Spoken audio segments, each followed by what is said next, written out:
I'm out here in Henrico at the Dutch Gap Canal for another episode of Drive-By History with History with Waffles. And sometimes when you go to these places, you end up with a little more history than you bargained for. This place is pretty neat. They not only have American Civil War history out here, and thanks to the Civil War Trails organization, there are signs out here to indicate where the canal is. But there's also colonial history because of a settlement that was placed here a long time ago in the 1600s. There's a small town that's built up, and inside there are actors that are dressed in the period gear for you to kind of get an idea of what this place would have looked like a long time ago in the 1600s. It's pretty neat. So if you ever get the chance, come on out here to Henrico and check this place out.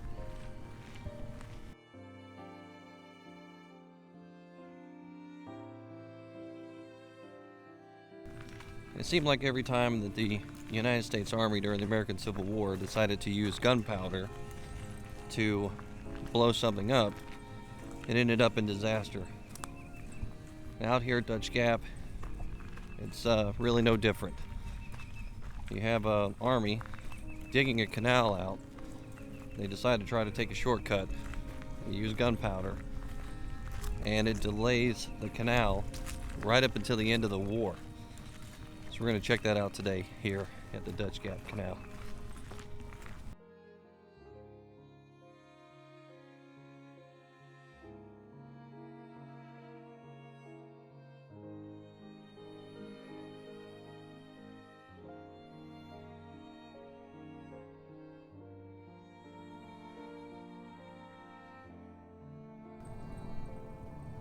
Out here, Major General Butler was out here with a lot of troops trying to dig a canal.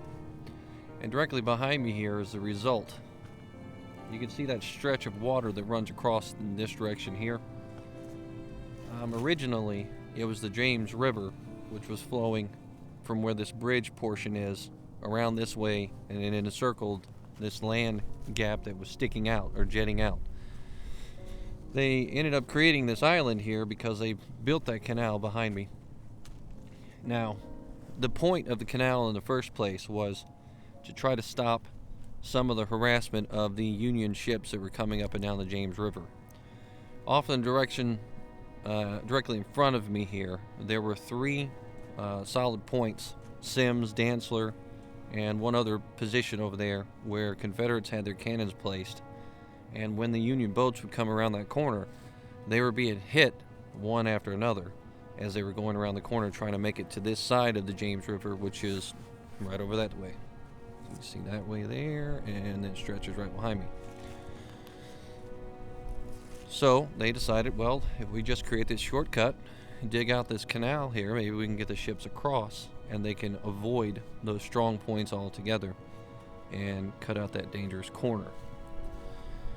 In August of 1864, Butler starts his task here, and with primarily the U.S. colored troops.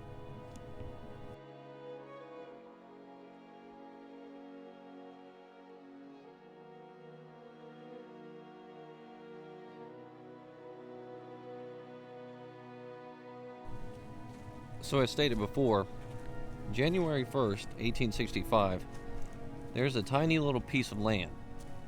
And it's just a small sliver of dirt, basically, that they need to get out in order to create the full canal that's needed.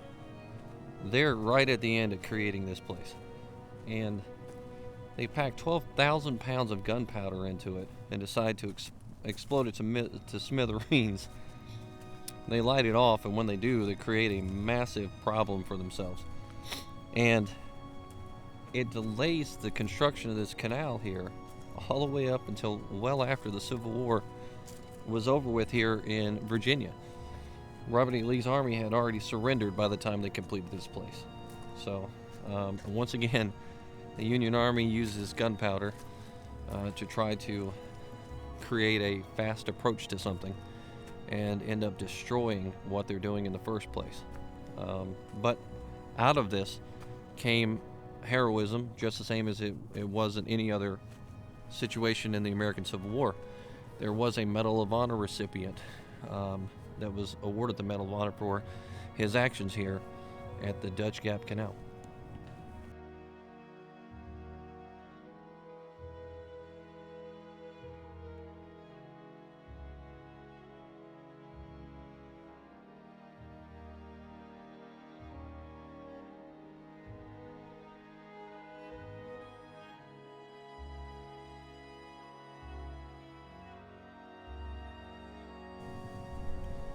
Lieutenant Walter Thorne of the 116th USCT was out here January 1st, 1865, when he realized that the guard that was out here hadn't been alerted to the danger. So he mounts this large pile of dirt at great risk to himself, and he alerts the guard and lets them know that there is an explosion and a disaster, and that they could be hurt as a result of it. And because of his actions here, he was awarded the highest medal in the nation, the Medal of Honor.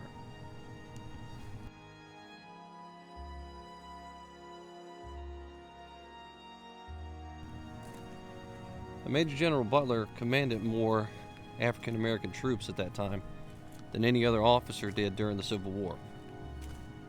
He actually advocated for them to be used during battle, just like any other soldier, because at that time they were being used for grunt work and labor, and not a lot of them were being used for combat. But they would go on to prove their mettle and their tenacity at places such as New Market, the Battle of the Crater of Petersburg, and things like that. And here at the Dutch Gap Canal, it was no different. The work that they did here was extremely important. And had the war continued on here in Virginia, this canal no doubt would have been used to protect and save sailors as they were coming around with ships, trying to hit the interior going towards Richmond.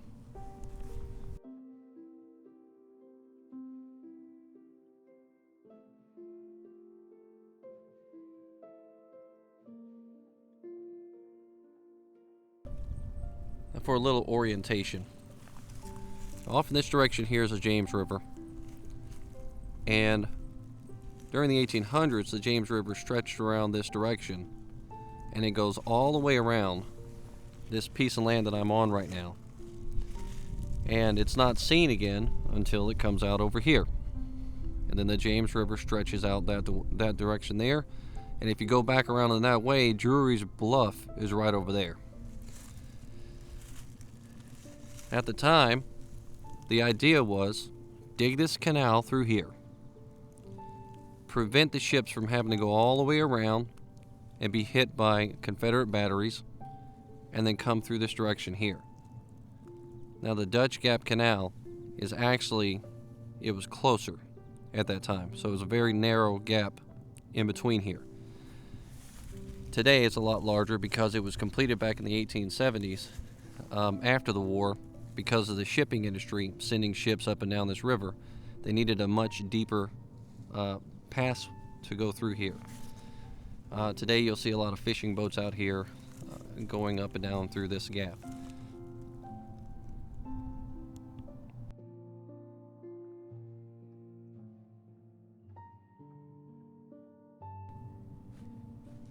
Sometimes when you stop for some history, you end up bumping into more history than you bargained for. And here at the site of the Dutch Gap Canal, it's no different. This particular instance of drive-by history is not just Civil War history, but it's also colonial history. And here behind me is one of the monuments erected, and it says here, it's talking about the Church of Henricopolis. Sir Thomas Dale, High Marshal of Virginia, the Reverend Alexander Whitaker, minister. The cross is erected to commemorate the foundation of the Protestant Episcopal Church here in 1611. So there's some pretty old history here on this island, and if you can see it directly behind me right over my shoulder, there's actually a park here where you can buy a ticket to go inside, and you can check out what it looks like in one of the colonial period towns at that time. They have people dressed up in colonial gear. They have shelters that were built trying to recreate what it would have looked like out here. It's pretty cool for the kids to go to and stuff like that. And I definitely encourage you, if you got the time and you're out here, don't be shy. Go check out the place. It's pretty neat.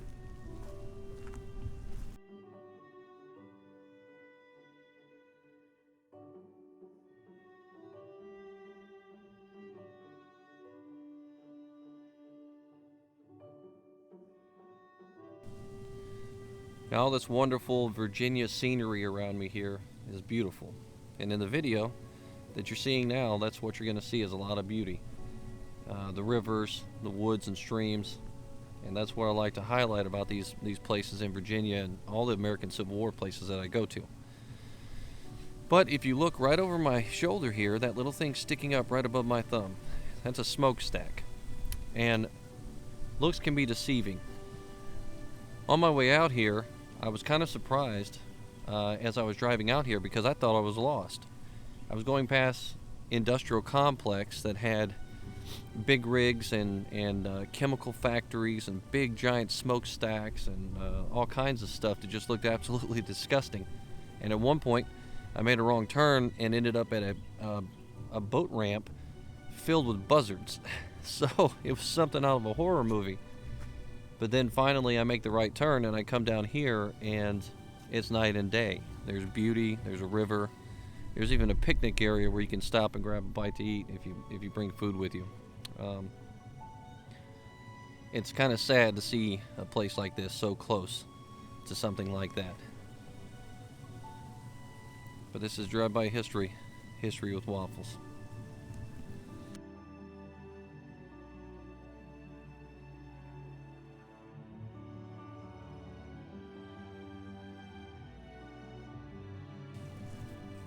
Well, regardless of the smokestack and the intrusion of everything out here on my way out, this has been a good trip so far. And I really enjoyed myself and enjoyed bringing this place to you.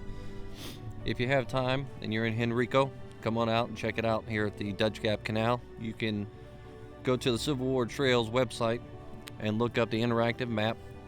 There is a pin on there that you can actually get the coordinates to come out here and make your way out here to check out the sign and see the history that's out here from the American Civil War.